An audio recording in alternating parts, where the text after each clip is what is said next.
When the tsunami struck Sri Lanka's coastline in December 2004, it left behind a trail of destruction and killed over 31,000 people. Nearly 500,000 others became homeless.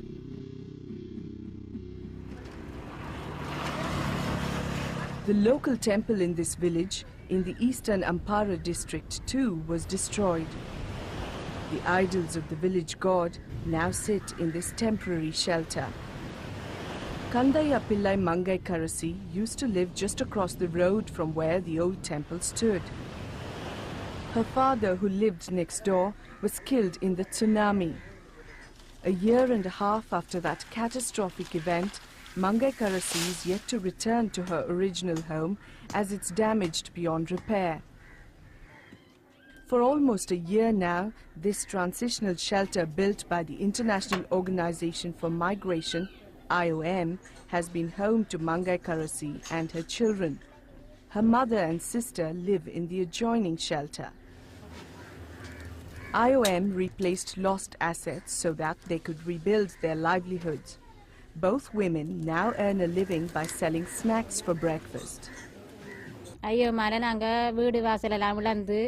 சும்மா மரத்துக்கு அதில் இருக்கும்போது உங்களுக்கு இப்படி ஒரு கொட்டில தந்தது பெரிய மனசு சந்தோஷமாகத்தான் இருக்கு எங்களுக்கு. Evidence of the disaster is still visible along the island's coastline. Ensuring that all survivors have received assistance has been a major problem. So, IOM embarked upon the mammoth task of registering all tsunami-affected people in the country. 4 buses have been transformed into mobile registration centers. The exercise has received funding from the European Commission Humanitarian Aid Department, ECHO, and is being carried out in collaboration with the Sri Lankan government. Initially, it will provide information on tsunami-affected families, the head of family, the members of the family, and will let the different partners know what assistance has been granted and what other assistance may still be necessary. By mid-June, over 500,000 people from 9 districts were registered under this project. And the information gathered is being fed into the district data centers and the national data center in the capital, Colombo, set up with IOM's assistance. We never had this kind of information in the first place.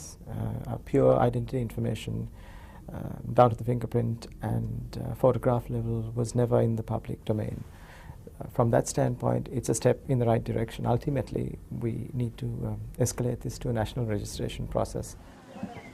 Only a small percentage of the affected people have received permanent housing so far.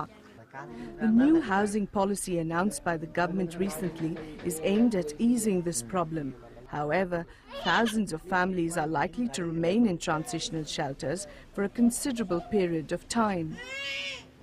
IOM and other partners will try to provide water sanitation, upkeep, waste disposal, repair of the structures themselves, and we suspect that this will last a couple of years until the permanent solutions are found. IOM played a key role in the whole process, and right now they continue in helping with the care and maintenance program of this in support of the government efforts in this regard. Clusters of transitional shelters built and maintained by IOM, like this one in the eastern Batikloa district, have good water and sanitation facilities, a preschool and a community center for both leisure and income-earning activities. IOM has been one of the very active participants of what we call here the UN country team. It has been said that in the case of Sri Lanka, this was one of the success stories. We were able as a team with the government and all actors from outside and in Sri Lanka to come up with over 50,000 units. ECHO has funded the construction of over 2,000 tsunami shelters along the east coast, as well as several hundred shelters for conflict-affected people in the northern Jaffna Peninsula. IOM has helped a host of other organizations, both government and aid agencies, to transport relief and reconstruction items to several locations across the island free of charge.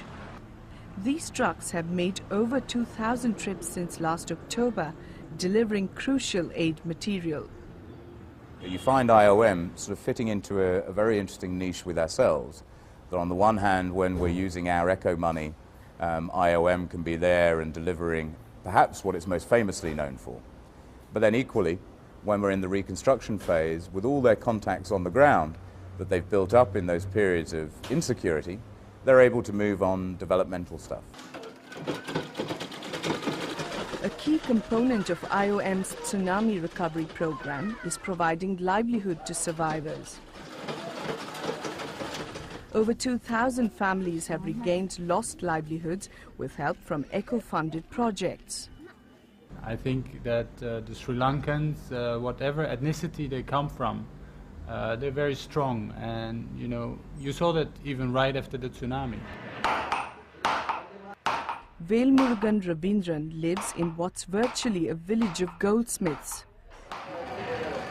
His home and business were washed away by the tsunami.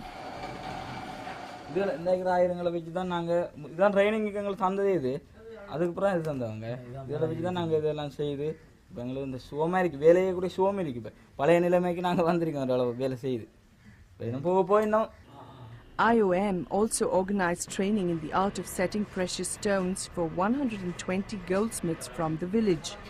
10 of them pooled resources to set up this jewelry-making unit. Their creations are in great demand in the towns nearby. These are, dignified people that have their own capacity. And so we want to use that. And that is the very good thing of the IOM livelihood program. It starts with the strengths that the people have themselves. So it allows them to restart their lives as they see fit. Many affected families have indeed shown enormous resilience.